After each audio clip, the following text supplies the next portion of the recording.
السلام علیکم ورحمۃ اللہ وبرکاتہ۔ الحمد للہ رب العالمین والصلاة والسلام علی سید الاشرف الانبیاء والمرسلین نبینا محمد وعلی آلہ وصحبہ ومن سار علی نہجہ الی یوم الدین، اما بعد۔ معزز برادران اسلام وذی عزت سامعین کرام، آج ایک اور مختصر اور نہایت ہی جامع حدیث لے کر ہم آپ کے سامنے حاضر ہو رہے ہیں۔ اللہ تعالی مجھے حق بات کہنے کی توفیق عطا فرمائے، اور پھر ہم سب کو حق بات کہنے اور سننے کے بعد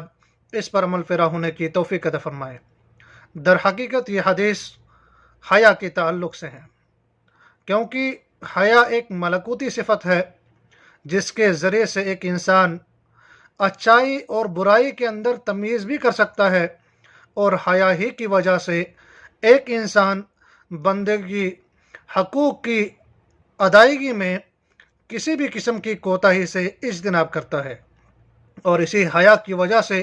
ایک انسان جو ہے برائیوں سے بھی رک جاتا ہے۔ تو حدیث کے راوی ابو مسعود عقبہ بن عمرو انصاری بدری رضی اللہ تعالی عنہ ہے۔ وہ فرماتے ہیں، اللہ کے نبی صلی اللہ علیہ وسلم نے ارشاد فرمایا، ان مما ادرک الناس من کلام النبوۃ الاولی، بے شک سابقہ نبوت کے کلام میں سے جو بات لوگوں تک پہنچی ہے اس میں سے یہ بھی ہے، اذا لم تستحی فاصنع ما شئت، کہ جب تمہیں شرم و حیا نہیں ہو، جب تم میں شرم و حیا نہیں ہے تو تم جو چاہو وہ کرو۔ یہ حدیث بخاری کی ہے۔ امام بخاری رحمۃ اللہ علیہ نے اس حدیث کو اپنی صحیح کے اندر نقل فرمایا ہے۔ حدیث کے راوی ایک بدری صحابی ہے کہ جن کا نام جو ہے عقبہ بن عمر ہے، ابو مسعود ان کی کنیت ہے۔ یہ فرماتے ہیں، اللہ کے نبی صلی اللہ علیہ وسلم نے فرمایا کہ سابقہ نبوتوں کے کلام میں سے جو اس امت تک جو باتیں پہنچی ہے ان میں سے ایک بات یہ بھی ہے کہ جب تمہیں شرم و حیا نہ ہو تو جو چاہو وہ کرو۔ تو اس سے پتہ چلا کہ حیا ایک ایسی اعلیٰ اخلاقی جوہر ہے، حیا ایک ایسی صفت ہے کہ جو سابقہ امتوں کے اندر بھی بیان کی گئی تھی، اور امت محمدیہ کے اندر بھی محمد الرسول اللہ صلی اللہ علیہ وسلم نے اس اعلیٰ اخلاقی جوہر کو بیان کیا ہے۔ در حقیقت حیا ایک ایسی ملکوتی صفت ہے جو انسان کو برائیوں سے روکتی ہے، حقداروں کے حقوق کی ادائیگی میں کوتاہی سے بچاتی ہے، اور شریفانہ اطوار کو اپنانے پر آمادہ کرتی ہے۔ لیکن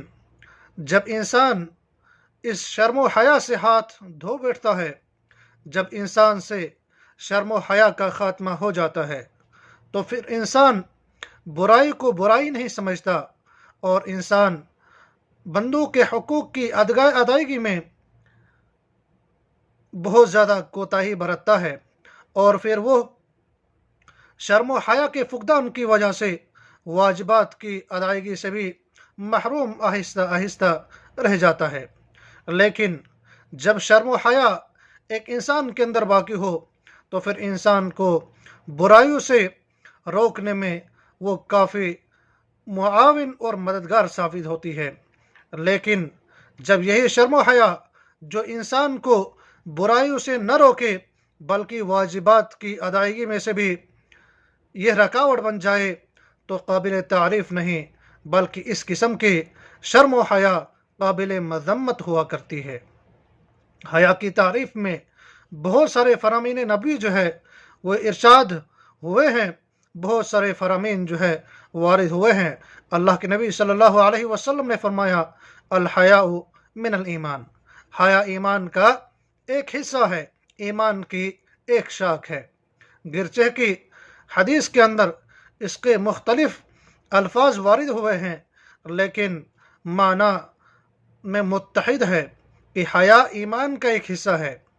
حیا ایمان کی ایک شاخ ہے، اور اللہ کے نبی صلی اللہ علیہ وسلم نے ارشاد فرمایا، حیا خیر ہی خیر ہے اور اس کا انجام خیر ہی ہوتا ہے۔ حیا خود بھی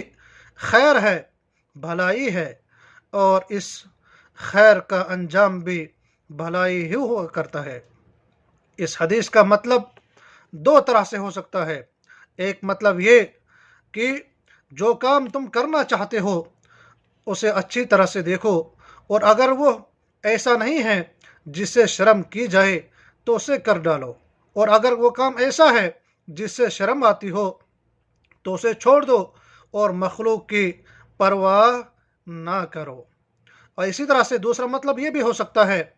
کہ انسان کو جب شرم نہیں ہوتی تو نہایت ہی بے پرواہی سے جو چاہتا ہے وہ کر بیٹھتا ہے، کیونکہ برائیوں سے روکنے والی چیز حیا ہی ہے۔ لیکن جب یہ حیا ہی انسان سے ختم ہو جائے، حیا کا فقدان ہو جائے، تو برائیوں سے روکنے سے اس سے اجتناب کرنے سے جو سارے اسباب انسان کو بنتے تھے اس برائیوں کو روکنے سے، وہی اسباب ایک انسان کے لیے مہیا ہو جاتے ہیں۔ تو انسان کو چاہے کہ ہمیشہ وہ حیا کا دامن تھامے رکھے، کیونکہ اس حیا ہی کی وجہ سے ایک انسان بہت ساری برائیوں سے بچ بھی سکتا ہے، اور اس حیا کو ایمان کا حصہ کہا گیا ہے۔ لیکن جیسے جیسے اس انسان سے یہ حیا مفقود ہوتی جاتی ہے تو پھر انسان برائیوں کو برا سمجھنے سے بھی قاصر ہو جاتا ہے، اور ہر قسم کی برائی کو وہ سر انجام دینے میں ہر وقت پہل کرتا ہے، کیونکہ جو چیزیں اس کو برائی سے روکنے کے لیے